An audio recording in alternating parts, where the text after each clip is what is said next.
Alors récemment, j'ai reçu énormément de retours sur mes 3 premiers épisodes que j'ai postés pour le concours, et notamment un truc qui revient souvent, la colo. Comment j'ai fait ma colo, comment je sais quoi mettre et à quel endroit. Je vais vraiment vous expliquer comment avoir ce rendu-là. Je vous montre ce qui a fonctionné pour moi. Si vous arrivez à l'adapter à votre style et tout, super. Mais ça veut pas dire que ce que moi je fais, c'est écrit dans la roche et qu'il n'y a aucune autre manière de faire. Prenez mes conseils comme des conseils, pas comme des règles. Voilà. J'ai déjà fait des tutos sur d'autres plateformes, mais c'était des plateformes qui me permettaient pas de faire des tutos longs en mettant un maximum d'informations. Donc là, clairement, vous allez être servi niveau information. Et surtout, ça me permet du coup d'envoyer le lien de cette vidéo aux gens. J'ai vraiment fait un truc assez dense. Et la raison pour laquelle du coup je fais cette vidéo sur YouTube et pas genre sur Patreon ou quoi, c'est parce que j'ai appris énormément sur Internet. J'ai beaucoup développé mon sens de la colo au feeling, en regardant ce que les autres faisaient et en apprenant de ce que les autres mettaient en ligne. Et je veux pouvoir rendre à Internet ce que Internet m'a donné en faisant du coup cette vidéo-là. Donc si jamais vous apprenez quelque chose, suivez-moi sur les réseaux, abonnez-vous à cette chaîne. Dès que j'aurai d'autres sujets de vidéos, vous serez averti directement. Je compte reposter des extraits de cette vidéo du coup sur TikTok, sur Instagram. Et j'ai aussi une page Ko-fi, si jamais vous voulez me faire un don, quelque chose comme ça. Donc du coup, si vous avez vu passer sur Canvas Remora, qui est toujours disponible normalement, je vais essayer de pas la supprimer, même si là, les cases, plus les années vont passer, plus elles vont vieillir. Mais au moins, ça me servira de capsule temporelle pour voir où j'en étais en 2023. L'intégralité de cette vidéo sera réalisée avec Keep Studio Paint, qui pour moi est le logiciel le plus adapté à la création de webcomics. Je vous recommande vivement d'aller sur leur site pour voir quelle option serait la plus adaptée pour vous. Et on va du coup démarrer avec la partie tuto.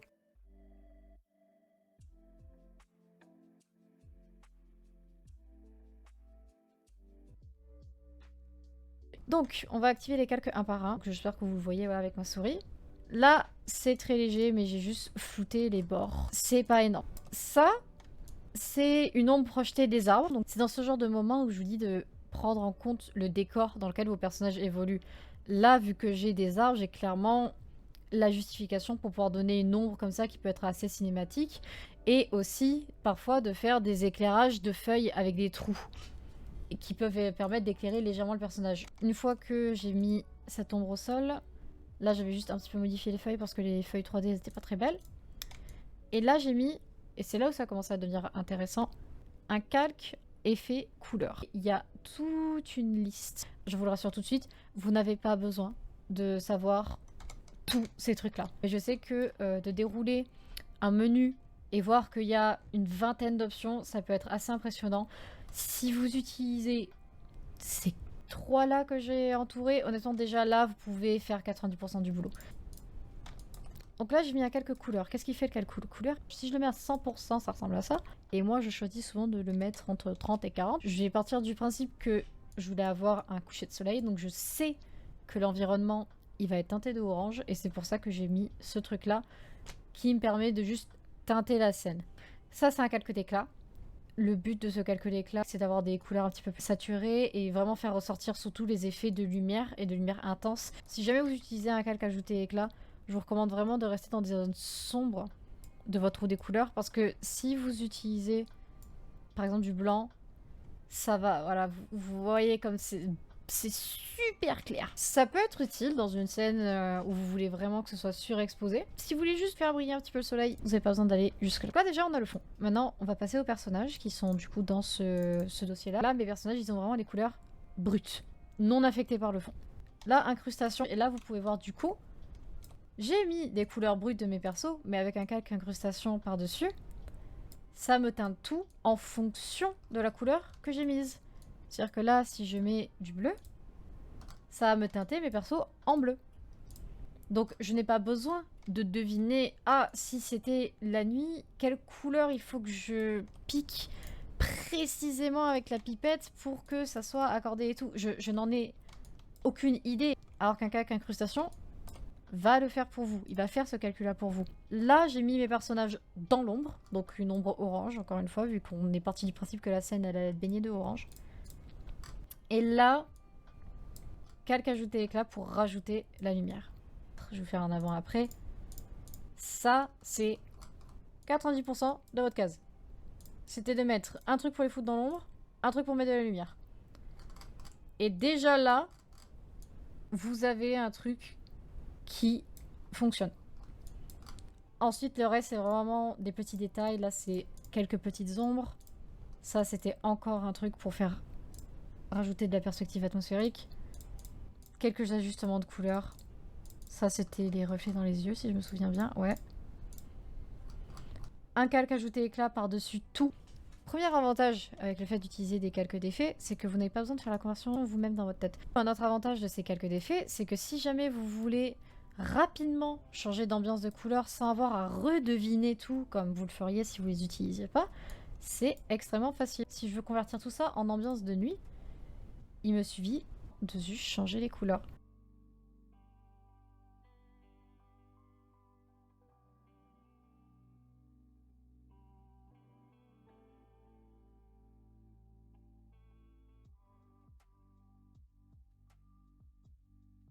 Comme vous pouvez le voir, c'est assez rapide. J'ai pas besoin de deviner comment les cheveux d'un tel ou de l'autre seraient affectés par le changement de lumière. Les effets calques vont le faire pour vous. Un truc important à savoir, c'est que pas toutes vos cases ont besoin d'être des cases money-shot, et si tout brille, c'est pas utile. Moi, dans l'épisode 2 que j'avais fait, le début, il est très cartoon, enfin niveau colo, c'est assez cartoon, assez simple, et quand il passe à la post-clope, là, vraiment ambiance de lumière et tout, machin. Mais c'est ce contraste qui marche en fait. Si le début de l'épisode il avait été aussi bien colorié, avec des ambiances et tout machin, ça ne se serait pas détaché. Si vous savez pas du tout par quoi commencer, faites-vous un tableau Pinterest. Allez lire un maximum de choses qui vous plaisent et faites des screenshots.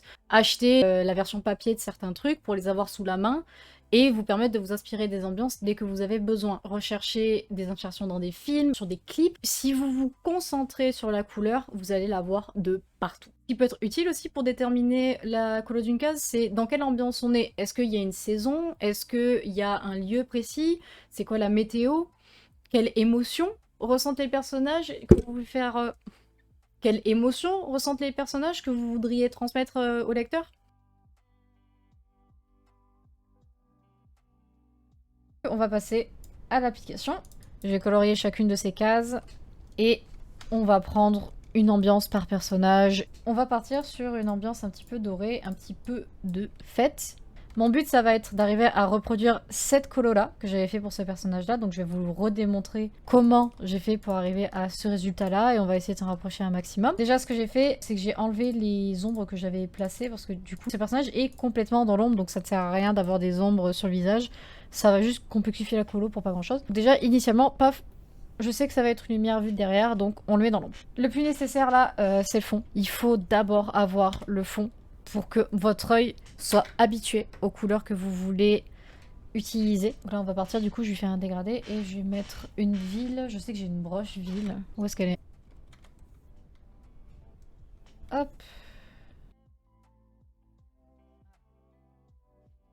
Là, j'ai rajouté une lumière jaune qui vient du dessous parce que si vous regardez des dessins de ville, souvent, il y a des lumières, des lampadaires et compagnie. Et la plupart du temps, en plus, c'est ce genre de case où le fond est flouté. Ensuite, pour donner un petit peu plus d'effet à cette ville, je vais rajouter un calque d'ajouter éclat. Et je vais mettre quelques petits effets de brillance. Donner un petit côté un petit peu plus bling. Mais il faut que ça soit assez léger parce que le point focal, c'est quand même censé être le personnage. Parfois, vous pensez bien faire en mettant plein de détails dans le fond. Mais le lecteur, il va être complètement perdu en fait. Parce qu'il y a tellement d'informations que ton œil ne sait même pas quoi regarder. Il y a des images comme ça où c'est pas accueillant du tout pour l'œil. Et il va essayer de chercher refuge dans l'image et il ne sait pas où aller parce qu'il n'y a pas de point focal. Et je vais appliquer des zones de lumière. Parfois, c'est plus simple de placer les zones de lumière que de placer les zones de zone parce que mentalement, c'est moins taxant. Je vais illuminer les zones qui, selon moi, seraient illuminées par une lumière qui est à gauche. Je place mes grandes zones de lumière avec le lasso polygonal pour éviter d'entrer dans les détails. Je ne suis pas encore au moment où il faut ajouter des détails, je suis au moment où il faut juste réfléchir à une stratégie et il faut que 90% du taf soit fait. Si votre image de loin, déjà, elle est lisible et on comprend ce qui s'y passe, c'est largement suffisant. Après, le reste, c'est de la déco. Le fait de mettre des petits traits de cheveux qui attrapent la lumière, c'est de la déco. Le fait de rajouter des paillettes, c'est de la déco. Le plus important, c'est qu'on comprenne votre case et qu'elle soit lisible. Et même là, quand je place mes zones de lumière, je ne zoome pas. Ça peut paraître bête, hein, mais je sais qu'il y en a, ils sont comme ça pour passer leurs ombres et leurs lumières. Et ça sera utile après. Mais là, tout placé comme ça ne sert strictement à rien. Vous n'avez pas de vue d'ensemble, vous êtes bloqué sur des détails, et quand vous allez dézoomer pour voir à quoi ressemble votre case, vous allez être déçu parce que vous allez vous rendre compte qu'il y a plein de problèmes de partout parce que vous étiez bloqué dans une toute petite vision qui vous empêchait de voir l'image globale. Donc gardez toujours un œil soit sur votre navigateur, c'est le truc là en haut, soit dézoomer, c'est vraiment le truc que je peux vous recommander, mais chaudement.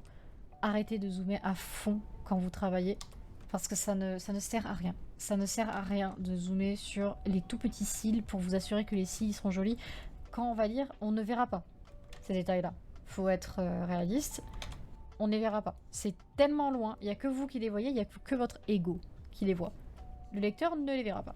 Une fois que j'ai passé mes grandes zones de lumière, et ça dépend du coup du style que vous voulez faire, je vais commencer à adoucir les transitions et à venir flouter les zones de lumière avec soit une brosse, soit un outil flou. Là, j'utilise l'outil flou. Et vu qu'on utilise un calque ajouter éclat, vous allez voir qu'il y a cette petite barrière orange qui s'ajoute, qui justement permet de brûler la couleur et avoir vraiment un effet qui se rapproche au maximum de ce que propose la lumière. Là, maintenant que je suis zoomée, vous pouvez clairement le voir. Il y en a qui, quand je fais des tutos, disent oui, mais il faut avoir un line art clean pour faire ça. Je pense que vous pouvez l'observer. Mon line art est pas clean. Alors, pas du tout. Je n'aime pas le line art. Ce n'est pas une tâche que j'apprécie et que je porte dans mon cœur. Mais vous ne le verrez jamais. Parce que dézoomer à cette taille-là, ça ne se voit quasiment pas. Tu peux pas faire un line art d'illustration quand tu fais du webtoon, c'est pas possible.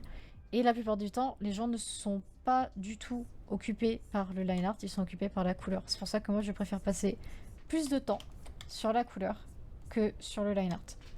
C'est mon choix, et c'est pour ça que je dis dans cette vidéo que je fais selon ce que moi je sais. Vous, si votre kiff c'est d'avoir le line art le plus propre du monde et tout, à grand bien vous fasse. Allez-y, faites-le, etc. Selon moi, votre line art ne se verra pas, et ça se voit je pense même dans les webtoons que vous lisez. Parfois vous avez l'impression que le line art il est un petit peu bâclé, mais vous le remarquez même pas. Vous le remarquez même pas parce que la colo est juste beaucoup plus importante et vous prend beaucoup plus l'attention.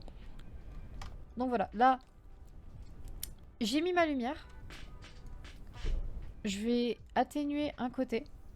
Parce que ça c'est ce que j'ai fait, ça se voit un petit peu, mais ce côté là est moins intense que ce côté là. Ce que vous pouvez faire une fois que vous avez placé vos ondes de lumière aussi, c'est revenir pour creuser de l'ombre. Parce que c'est bien de garder un côté net et un côté flou, et c'est pour ça souvent que je recommande aux gens de ne pas ombrer avec l'airbrush douce. Parce que l'airbrush douce c'est un fiasco. C'est un fiasco total et je vais vous montrer pourquoi. Si là j'avais voulu illuminer ce dessin avec l'airbrush douce, en fait ce que je vois c'est que les gens ils font ça.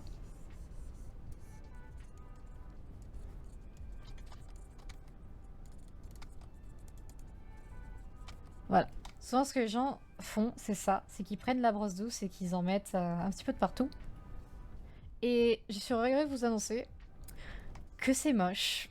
C'est pas beau. Et utiliser une brosse douce comme ça de partout, en fait, souvent, ça cache un manque de maîtrise de savoir faire des ombres douces et des ombres dures.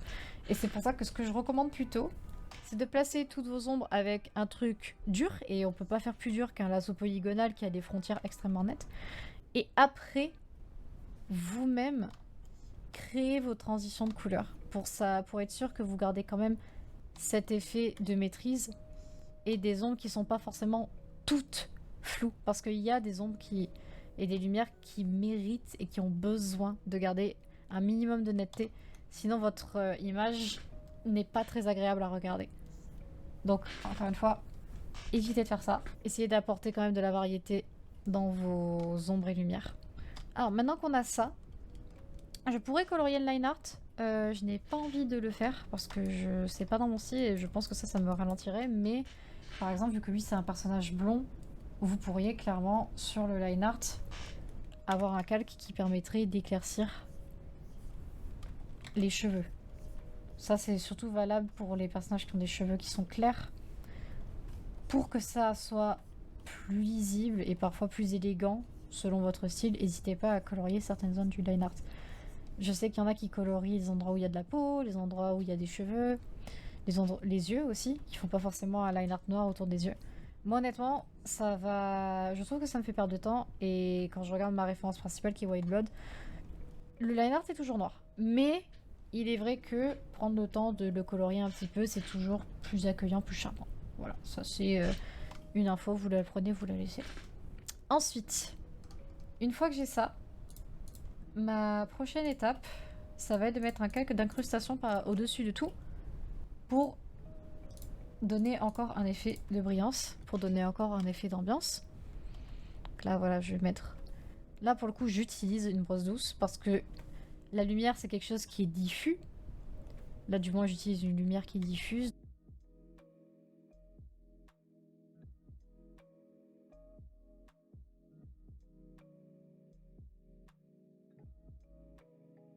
Je vais faire un léger dégradé où j'éclaircis un petit peu le bas de ce calque produit pour pouvoir permettre une meilleure transition. Cette lumière-là, je vais voir si je peux l'atténuer, l'augmenter. Vous pouvez utiliser du coup le menu teinte, saturation, luminosité pour ajuster ça et voir s'il n'y a pas d'autres teintes qui vous plairaient plus. Là, en l'occurrence, je vais garder la teinte que j'avais là. Une petite touche finale pour moi, c'est du coup de rajouter quelques, et je dis bien quelques petits cheveux qui brillent et qui flottent au vent. Parce que oui, c'est très joli d'avoir des petits cheveux qui volent au vent, et de toute façon les cheveux c'est le truc qui est le plus beau dans les dessins la plupart du temps parce que tu peux te permettre plein de trucs avec. Mais si tu mets beaucoup trop d'attention dans les cheveux, pareil, ça va devenir extrêmement distrayant. En tant que lecteur, tu dis c'est pas normal que l'artiste il ait mis autant d'efforts sur les cheveux et qu'après parfois tu as le corps ou la perspective qui pêche. Souvent un surdétaillage des cheveux, c'est un truc qui crame direct le fait que tu compenses les erreurs en anatomie ou en perspective avec un truc qui est juste brillant et qui fait plaisir à tout le monde, quoi. Donc là, j'ai mis tous mes effets et c'est pas beaucoup de calque en vrai, hein. Là, il y a un produit pour mettre dans l'ombre, là, il y a un calque de lumière, et là, un petit glow qui vient du côté juste pour rajouter un petit peu de peps. Et à part les quelques petits détails que j'ai mis, c'est tout. Là, c'est la technique secrète. Vous allez voir. C'est la silhouette blanche. Je vais vous montrer comment je fais. Là, du coup, ce que je fais, c'est que je sélectionne la silhouette de mon personnage. Là, je sélectionne, j'inverse. Donc là, j'ai la silhouette. En dessous, je remplis le calque de blanc. Et là, je fais filtre, flou, flou gaussien. Et là, il y a un léger liseré blanc qui se crée, que je vais mettre en ajouter éclat, et qui permet de détacher le personnage du fond. C'est un peu comme dans les mangas où souvent vous allez avoir un personnage qui est près d'un fond. Et il va avoir un espèce de halo autour de la tête pour le détacher. Dans ce cas-là, je vais utiliser un liseré blanc, mais j'aurais pu aussi juste utiliser du coup une brosse douce. Faire comme ça. Et là, peut-être que vous allez vous souvenir de certains webtoons, effectivement, il y a un halo autour de la tête du personnage et c'est pour le faire ressortir plus. Donc, il y a des techniques comme ça pour séparer vos personnages du fond. Et on va finir par ajouter les particules, c'est-à-dire les paillettes et compagnie. Voilà, je vais en rajouter un petit peu dans le fond, c'est ça.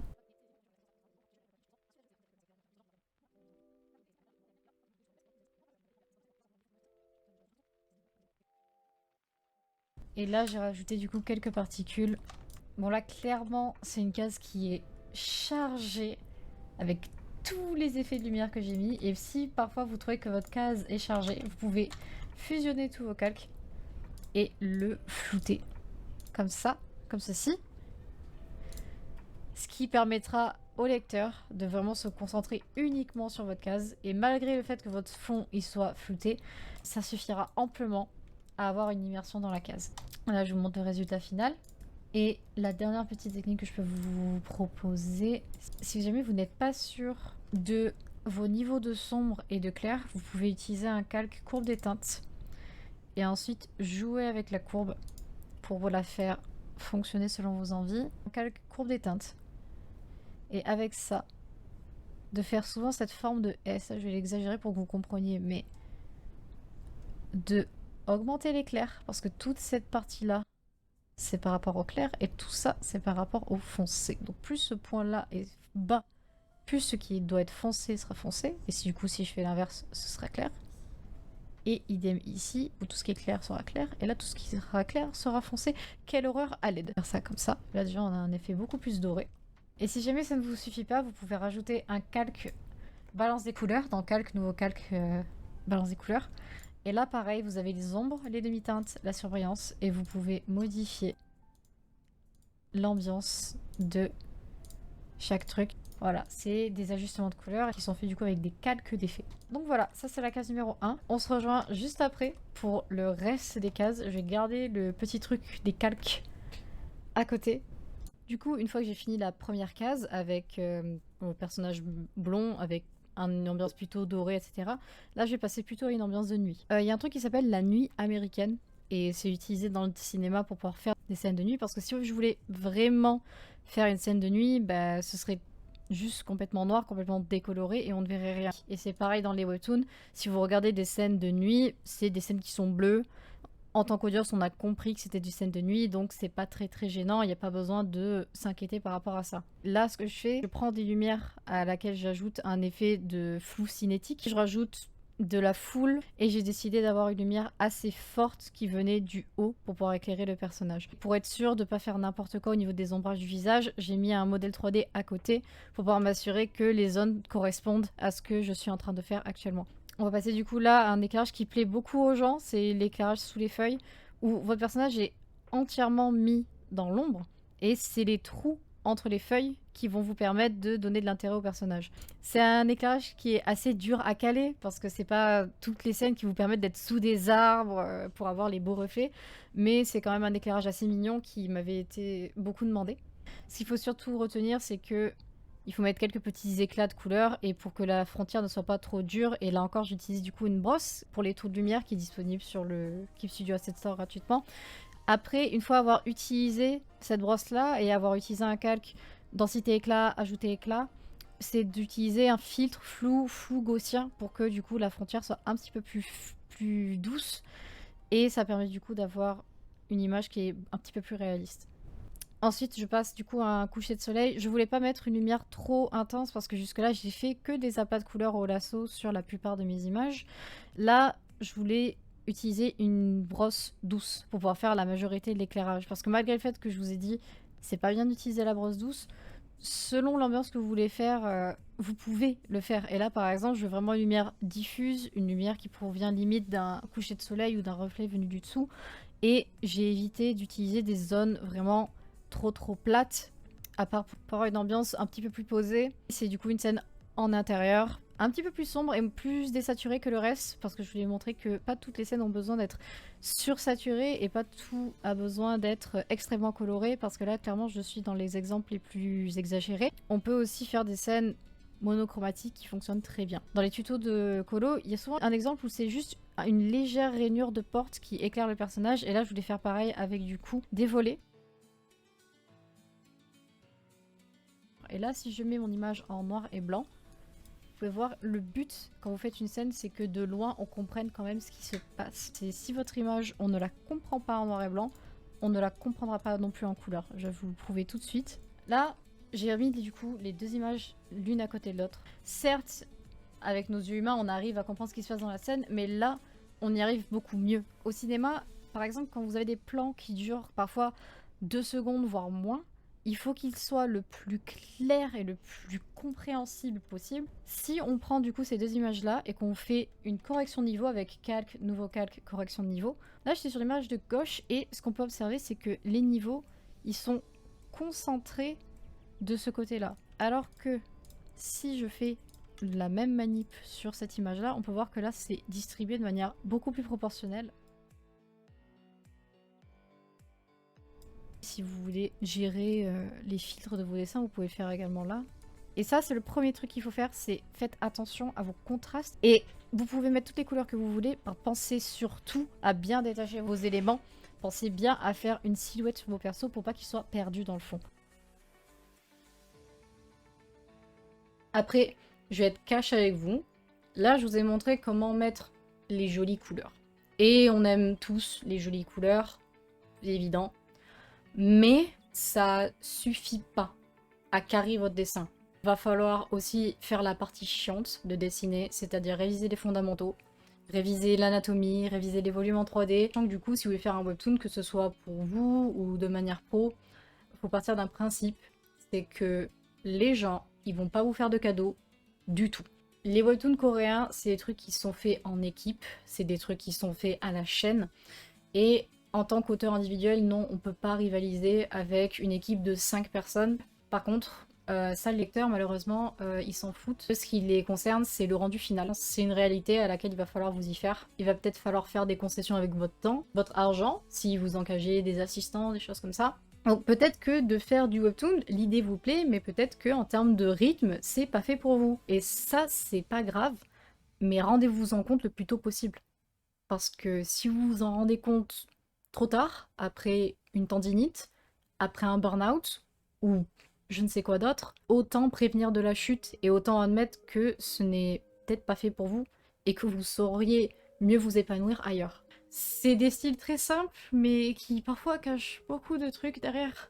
C'est pas pour rien que la plupart des auteurs utilisent des fonds en 3D, des assets 3D, des corps en 3D. Et si vous êtes du coup lecteur, soyez un peu indulgent. Et évidemment que je ne peux pas exceller en line art, en colo, en fond, en dialogue, en typesetting. C'est pas possible, je n'ai pas ces moyens-là. Donc du coup, si la vidéo vous a plu, n'hésitez pas à vous abonner, me suivre un petit peu de partout, me donner un maximum de fric sur Ko-fi, ce genre de choses. Prochain sujet de la vidéo, du coup, n'hésitez pas à le mettre en commentaire. Et le PSD de la démonstration que j'ai faite aujourd'hui est disponible sur Ko-fi si vous voulez me soutenir et aller plus loin. J'aimerais beaucoup remercier Ikaonix pour me faire le montage parce que clairement moi je ne pourrais pas supporter de faire le montage d'une vidéo, c'est quelque chose que vraiment je déteste par-dessus tout.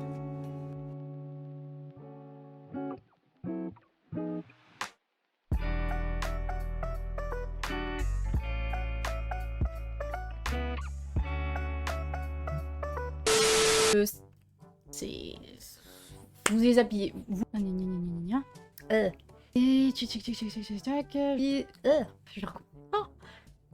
Arrête de me gratter. Oh. Oh. C'est bien, ça j'aime bien cette prise. Ouais, j'aime bien cette prise. Ouais, elle est bien là. De manière, il y a quoi d'autre dans mon script.